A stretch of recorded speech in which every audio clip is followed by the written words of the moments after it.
오늘은 믿음으로 살려고 할 때 일어나는 일들이라는 제목으로 말씀을 나누고자 합니다. 여러분, 지금 선거 기간이죠. 선거 유세가 한창입니다. 정치인들의 관심이 뭘까요? 하나입니다. 그것이 뭐죠? 사람들의 마음을 사는 것입니다. 여기서 사람들이란 유권자들을 말하는 것이죠. 사람에게 잘 보이고 사람에게 인정받아야 살아남을 수 있습니다. 정치인들에게 사람들의 숫자는 권력이고 곧 성공입니다. 연예인들도 마찬가지죠. 대중의 마음을 잃어버리면 연예인들은 설 곳이 없어지게 됩니다. 기업인들도, 사업하시는 분들도, 법조계에 계신 분들도, 요즘에는 심지어 공무원들조차도 사람들의 마음을 사야 인정받을 수 있습니다. 그래서 이 세상은 사람들의 마음을 어떻게 끄느냐, 어떻게 사느냐, 그것이 가장 중요한 관심사예요. 이것이 현재 우리가 살고 있는 세상의 모습입니다. 그러나 우리는 누구죠? 우리는 하나님께 인정받는 것을 더 기뻐하고 영광스럽게 생각하는 사람들인 줄로 믿습니다. 물론 사람들에게 인정받는 거 굉장히 좋은 일이죠. 그러나 결국 우리는 하나님께 인정받는 것을 더 사모하며 사는 사람들이에요. 그것을 더 중요하게 여깁니다. 그렇지 않습니까? 사울왕은 사람의 인기를 추구한 왕이었습니다. 그는 눈에 보이는 사람, 눈에 보이는 화려함, 눈에 보이는 숫자를 매우 중요하게 여겼죠. 그러나 다윗은 달랐습니다. 다윗은 사람에게 어떻게 보이느냐 관심이 없었습니다. 다윗의 마음에는 하나님만 가득했습니다. 다윗의 관심사는 하나였어요. 하나님께서 나를 어떻게 보고 계시는가? 하나님은 그 다윗의 마음을 매우 소중하게 여겨주셨죠. 그래서 하나님께서 뭐라고 말씀하셨죠? 다윗을 향하여 이렇게 말씀하셨죠. 다윗은 내 마음에 합한 자라. 저는 우리 모두가 사울의 길을 따라가는 사람이 아니라 다윗의 길을 따라가는 사람 되기를 주님의 이름으로 축복합니다. 그런데 문제는 이런 우리의 영적 소원과 가치와 영광스러움을 세상 사람들이 전혀 모른다는 것이죠. 아니, 알려고 하지도 않습니다. 저들의 눈에는 오직 육적인 세상만 전부이기 때문입니다. 오히려 저들은 그렇게 믿음으로 살려고 하는 우리를 조롱하고 비방할 겁니다. 왜요? 하나님을 알지도 못하고 또 영적인 세상을 알지도 못하기 때문에 그런 것이죠. 그래서 심지어 나와 함께 사는 남편도, 아내도, 자녀도, 심지어 부모도 나를 이해하지 못할 때가 많아요. 함께 신앙생활하는 믿음의 동역자도 나를 이해하지 못할 때가 있는 것입니다. 그래서 우리는 믿음으로 살려고 할 때 필연적으로 갈등을 경험하게 되는 거예요. 그런데 놀라운 게 뭐죠? 갈등이 있지만 믿음으로 살려고 했을 때의 고난도 있지만 놀라운 하나님의 축복도 동시에 경험하게 된다는 것입니다. 그래서 우리가 믿음으로 살려고 할 때는요, 세 가지를 받게 되는 거예요. 몇 가지요? 세 가지를 받아요. 첫째, 비방을 받게 됩니다. 사도 바울이 회당에 들어가 복음을 전했습니다. 그러자 어떤 일이 일어났어요? 같은 동족인 유대인들이 사도 바울을 비방했다는 거예요. 그들은 이렇게 비방했습니다. 왜 오직 예수님을 믿음으로만 구원받는다고 말을 하느냐? 왜 그렇게 말을 하느냐? 하면서 반박하고 비방했다는 거예요. 사도행전 13장 13절에서 41절까지가 사도 바울의 설교입니다. 이 사도 바울의 설교의 핵심이 뭐죠? 모든 시대, 구약이든 신약이든 그리고 앞으로 먼 훗날 태어날 자손이든 오직 예수님을 믿음으로만 구원받는다는 거예요. 그러자 같은 동족인 유대인들이 들고 일어난 것입니다. 그런 게 어디 있느냐? 들고 일어난 거예요. 그리고 사도 바울을 비방하고 공격했던 것입니다. 우리도 마찬가지입니다. 우리가 믿음으로 살려고 할 때에 바로 이런 일이 우리 가운데 일어날 수 있다는 거예요. 믿음으로 살려고 하면 꼭 신기하게 나를 비방하는 사람들이 나타납니다. 그것도 같은 동족, 같은 가족, 같은 교회 식구, 같은 반에서 공부했던 친구들, 그들 중에 나를 비방하는 사람들이 나타난다는 거예요. 또 믿음으로 헌신하고 주님을 섬기고 충성할 때에도 이런 일이 나타난다는 것입니다. 나를 비방하고 공격하는 사람들이 꼭 생긴다는 거예요. 여러분, 이거 알고 예수님 믿으셔야 되는 것입니다. 예수님 믿으면 만사형통되고 항상 평안하냐? 그렇지 않다는 거예요. 믿음으로 살려고 하면 비방하는 사람들이 나타난다는 거예요. 충성하려고 하면 비방하는 사람들이 나타난다는 것입니다. 여러분, 이거 알고 예수님 믿으셔야 돼요. 생각해 보세요. 사도 바울이 차라리 아무것도 하지 않았더라면 어땠을 것 같습니까? 절대로 비방받지 않았을 거예요. 공격받지 않았을 것입니다. 그렇지 않아요? 그냥 가만히 있는 거예요, 집에. 아무것도 하지 않아요. 그러면 비판도 없었을 것이고 비방도 없었을 것입니다. 그런데 주님을 위해서 선교사가 되고 또 복음을 전하려고 회당까지 들어갔어요.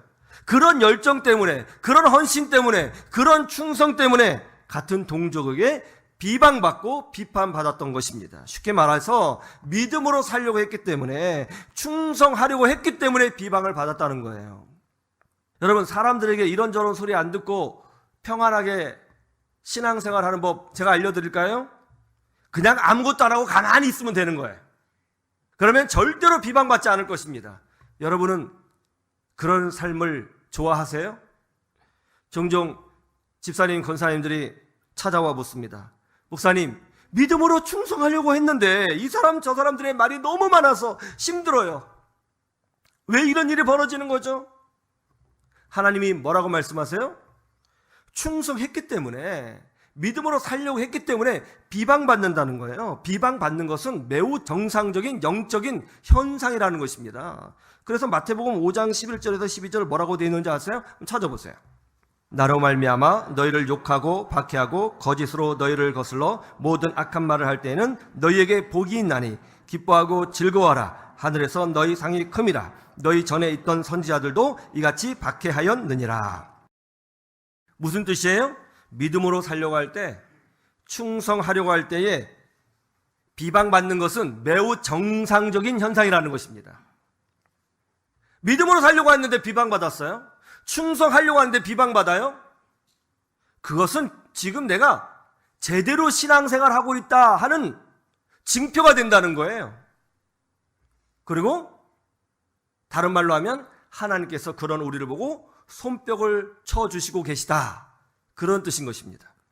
마태복음 12장에 보면 이런 사건이 기록되어 있어요. 예수님이 안식일에 회당에 들어가 말씀을 선포하셨습니다. 그런데 그때 한쪽 손이 바짝 마른 한 병자가 그 회당 안에 있었어요. 그러자 예수님은 그 병자를 일으켜 세우신 후에 말씀으로 치유하여 주셨습니다. 이 얼마나 기쁜 일이에요. 평생 장애로 눈물을 흘리며 살았던 한 영혼을 치료했어요. 사람들에게 손가락질을 받으면서 저주받은 인생이라고 취급당하면서 살아왔어요. 그런데 그 사람이 건강하게 됐어요. 인권을 회복했어요. 자유를 회복했어요. 인정받았어요. 얼마나 기쁜 일이에요. 손뼉을 쳐줘야 되지 않습니까? 그런데 박수를 받아도 부족할 판에 성경에 뭐라고 기록되어 있어요? 유대인들은 왜 안식일에 사람을 치유했느냐며 예수님을 비방했다는 거예요. 믿음으로 살려고 하는데 비방받고 있습니까? 더 충성하려고 했는데 비방받고 있어요? 그렇다면 여러분은 지금 예수님의 영광을 누리고 있다는 것을 아셔야 되는 것입니다. 그러므로 믿음으로 살고 충성할 때에 비방이 생기면 절대로 낙심하지 마시고, 내가 지금 제대로 길을 가고 있구나 하는 것을 깨달으시고 더 담대한 믿음으로 전진하시기를 주님의 이름으로 축원합니다. 두 번째, 우리가 받는 것은 하나님의 위로를 받게 된다는 거예요. 오늘 본문 말씀 사도행전 13장 48절을 보세요. 놀라운 말씀이 있습니다. 이방인들이 듣고 기뻐하여 하나님의 말씀을 찬송하며 영생을 주기로 작정된 자는 다 믿더라. 아멘. 사도 바울이 오직 예수님을 믿음으로만 구원받는다 이렇게 선포했을 때에 같은 동족에게 비방을 받고 공격을 받았습니다. 지금 사도 바울은 의무감으로 복음을 전하고 있는 것이 아니에요. 정말 기뻐서 복음을 전하고 있는 것입니다. 나같이 자격 없는 죄인을 용서해 주시고 그 예수 그리스도의 십자가의 공로로 모든 허물을 덮어주시고 나 같은 사람을 자녀 삼아주신 그 하나님의 은혜가 너무 감사해서 기뻐서 자기가 받았던 은혜를 간증하며 기쁨으로 복음을 전했던 것입니다. 나쁜 말을 한 것이 아니에요. 상대방을 공격한 것이 아닙니다. 그저 하나님의 사랑을 전한 것이에요. 영접하는 자, 곧 그 이름을 믿는 자들에게는 하나님의 자녀가 되는 권세를 주셨으니. 십자가는 사랑입니다. 이 사랑을 전했을 뿐입니다. 그런데 설교하는 도중에 사람들이 다 보고 있는데 유대인들이 벌떡벌떡 일어나가지고 삿대질을 하면서 사도 바울을 비방하고 반박하고 공격했다는 것입니다. 얼마나 당황스러웠을까요? 얼마나 화가 났을까요? 얼마나 답답했을까요? 그리고 이런 상황, 이런 분위기 얼마나 좌절했을까요? 그런데 어떤 일이 벌어졌어요? 그렇게 사람들이 막 비방을 하는데 그 자리에 있는 이방인들이 그런 모습을 보고 예수님을 나의 구주로 영접했다는 것입니다. 그리고 그들이 말하기를 예수님 때문에 나도 죄사함을 받고 하나님의 자녀가 되었다 하고 외치면서 기뻐했다는 거예요. 이 놀라운 열매들을 보고 사도 바울이 얼마나 큰 위로를 받았겠습니까? 우리도 마찬가지입니다. 우리가 믿음으로 살려고 할 때에 어떤 일이 일어나요?